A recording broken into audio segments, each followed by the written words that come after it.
नमस्कार बंधुरा तो टेक्नो तरफ থেকে এবার একটা ফ্ল্যাগশিপ লেভেল স্মার্টফোন লঞ্চ হতে চলেছে যেটা নাম হচ্ছে টেকনো ফ্যান্টম X2 আর এটার কিছু স্পেসিফিকেশন অলরেডি আমার কাছে এসে গেছে। তো এইজন্য এই ভিডিওতে আমি আপনাকে টেকনো ফ্যান্টম X2 সম্বন্ধে সব ইনফরমেশন দেব আর এটাও আপনাকে বলবো যে প্রাইস পয়েন্টে এটা আসছে সেই প্রাইস পয়েন্টে আপনাকে এটা নেওয়া উচিত নাকি অন্য কোনো স্মার্টফোন আপনার নেওয়া উচিত, এই সব কিছু সম্বন্ধে ভিডিওতে আমি আপনাকে বলবো। তো চলুন শুরু করা যাক। ভিডিওটা কোনো সময় নষ্ট না করে আপনি যদি গ্যাজেট ওয়ার্ল্ড বাংলা চ্যানেলে প্রথমবার আসেন আর এরকম বাংলা টেক ভিডিও ডেইলি দেখতে চান তাহলে gadget world Bangla channel subscribe অবশ্যই করে নেবেন। তো প্রথমত আলোচনা করব এটা ডিজাইন সম্বন্ধে। তো যেমন আপনি দেখতে পাচ্ছেন এই যে স্মার্টফোনটা এটাই হলো এবারে যে টেকনো ফ্যান্টম X2 এটার পেছন দিকে ডিজাইন, মানে ডিজাইনটা দেখে এইটা তো বোঝাই যাচ্ছে যে এই স্মার্টফোনটা আপনি দুটো কালারে দেখতে পাবেন, যেটা হলো হোয়াইট আর ব্লু। তো এই স্মার্টফোনটা থিকনেস হবে 8.7 মিলিমিটার আর ওয়েট হবে 200 গ্রাম। ডিসপ্লের দিক থেকে আপনি এতে পাবেন 6.8 inch full HD plus 120 hertz 10 bit curved AMOLED display, যার সঙ্গে থাকবে 360 হার্জের টাচ স্যাম্পলিং রেট, 1000 নিটসের brightness, 20:9 aspect ratio, 91% screen to body ratio আর তার সঙ্গে ডিসপ্লে প্রোটেকশনের জন্য থাকবে গোরিলা গ্লাস 3 এর ডিসপ্লে প্রোটেকশন।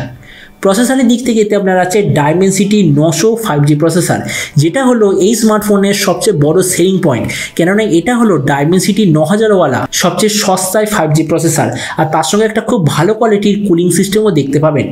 ক্যামেরার দিক থেকে আছে 64, 13 আর 8 মেগাপিক্সেলের রিয়ার ক্যামেরা, তার সঙ্গে 32 মেগাপিক্সেলের সেলফি। কেননা এটা টেকনো তরফ থেকে আসা স্মার্টফোন তো ওই জন্য এই রিয়ার ক্যামেরাতে থাকবে কোয়াড এলইডি ফ্ল্যাশ, ফ্রন্টে থাকবে ডুয়েল এলইডি ফ্ল্যাশ। কিন্তু এখানে আপনাকে আরেকটা জিনিসও বলে দিই, এর যে 64 মেগাপিক্সেল সেন্সার ওটা টেকনো নিজেই তৈরি করেছে স্যামসাং এর সঙ্গে টিম আপ করে, মানে বলা হচ্ছে যে এর যে 64 মেগাপিক্সেল সেন্সার ওটার আউটপুট এই মুহূর্তে মার্কেটে বাকি যে 64 মেগাপিক্সেল সেন্সার আছে তার চেয়ে অনেক বেশি ভালো। আর তার সঙ্গে ওয়াইএস এর অপশন অবশ্যই আপনি নিতে পাবেন। এই যে স্মার্টফোনটা শুধুমাত্র একটাই ভেরিয়েন্টে লঞ্চ হবে, যেটা হলো 8GB র্যাম 256GB মেমোরি। এর র্যামের কোয়ালিটিটা হলো LPDDR5, মেমোরি কোয়ালিটিটা হলো UFS 3.1 আর তার সঙ্গে অবশ্যইভাবে আপনার থাকবে ডেডিকেটেড এসডি কার্ড স্লট অথবা যেটাকে আমরা বলি 2+1 কার্ড স্লট। ব্যাটারির দিক থেকে আছে 5100 mAh ব্যাটারি, কিন্তু এর যে চার্জিং সিস্টেম সেটা কত হবে সেটা সম্বন্ধে এখনো পর্যন্ত কোনো প্রপার ইনফরমেশন পাওয়া যায়নি। তো এবারে স্মার্টফোনের বাকি কিছু ফিচার হলো যেতে আপনি পাবেন Android 12 out of the box, under display fingerprint sensor, 3.5mm jack আর ডুয়েল স্টেরিও স্পিকার অবশ্যই আপনি দেখতে পাবেন। তো এবার সবচেয়ে মেন জিনিস, কবে লঞ্চ হবে, কি দামে লঞ্চ হবে। তো দেখুন সামনের মাসে এই স্মার্টফোনটা অফিসিয়ালি ইন্টারন্যাশনাল মার্কেটে লঞ্চ হয়ে যাবে, এটা তো আপনি অবশ্যই জানেন। তো এরপর আমি যদি এটা প্রাইস সম্বন্ধে বলি, তো দেখুন আমি এখনো পর্যন্ত যেরকম খবর পেয়েছি এই স্মার্টফোনটা যখন ইন্ডিয়ান মার্কেটে লঞ্চ হবে প্রাইস হবে ধরে নিন 30,000 টাকার আশেপাশে।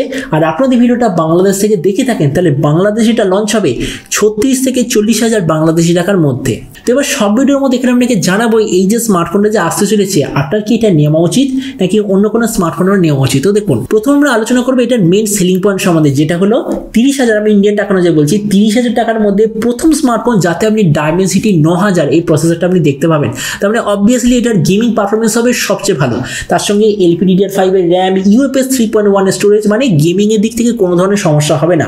ডিসপ্লের দিক থেকেও ডুয়েল কার্ভ ডিসপ্লে, আবার ক্যামেরার দিক থেকেও টেকনো ক্লেম করেছে যে এর যে 64 মেগাপিক্সেল সেন্সার সেটা প্রাইস পয়েন্টের সবচেয়ে ভালো কোয়ালিটির সেন্সার, মানে এত কিছু জিনিস আপনি পাচ্ছেন। কিন্তু মেন প্রবলেম হলো যেটা আমার মনে হচ্ছে ডিসপ্লেটা মানছে, এখানে আপনি ডুয়েল কার্ভ ডিসপ্লে অনেক কিছু দেখতে পাবেন, কিন্তু সেম প্রাইস পয়েন্টে প্রায় সবকটা কোম্পানি আপনাকে E4 super AMOLED, Dolby vision, HDR10+ এইসবের সার্টিফিকেশন আপনাকে দিচ্ছে, কিন্তু সেখানে টেকনো আপনাকে এইসব সার্টিফিকেশন দিচ্ছে না। তাছাড়া সেম প্রাইস পয়েন্টে কিছু ব্র্যান্ড আপনাকে 80 ওয়াট, 100 ওয়াট বা 120 ওয়াটের চার্জিং সিস্টেম দিচ্ছে, কিন্তু এখানে আপনি ওইসব জিনিস দেখতে পাচ্ছেন না। তার মানে সোজা কথা বলতে গেলে আপনার যদি মেন টার্গেট থাকে কোনো এমন স্মার্টফোন যার মধ্যে ডাইমেনসিটি 9000-এর মতো পাওয়ারফুল প্রসেসর থাকবে, যেটার পারফরমেন্স প্রায় স্ন্যাপড্রাগন 8+ জেনারেশন 1 এর ইকুয়াল, কিন্তু দাম হবে 30,000 টাকার মধ্যে ইন্ডিয়ান টাকায়, তো আমার মতে মনে হয় টেকনো ফ্যান্টম X2 আপনাদের জন্য একদম পারফেক্ট চয়েস হবে। তো এবার আপনি যে কমেন্ট আমাকে অবশ্যই জানাবেন এই যে টেকনোর নতুন ফোনটা যে আসতে চলেছে এটা স্পেসিফিকেশন থেকে আপনার কি মনে হয়, আর যে দামে এটা আসছে সেই দামে আপনি কি এটা নিতে চান নাকি কোনো অন্য স্মার্টফোন আপনি নিতে চান, এটার সঙ্গে নিচে কমেন্ট বলতে আমাকে একদমই ভুলবেন না। তো চলুন দেখা হবে আগামীকালের একটা টেক ভিডিওতে। Till then stay tuned, always remember, think positive, be positive. Thank you.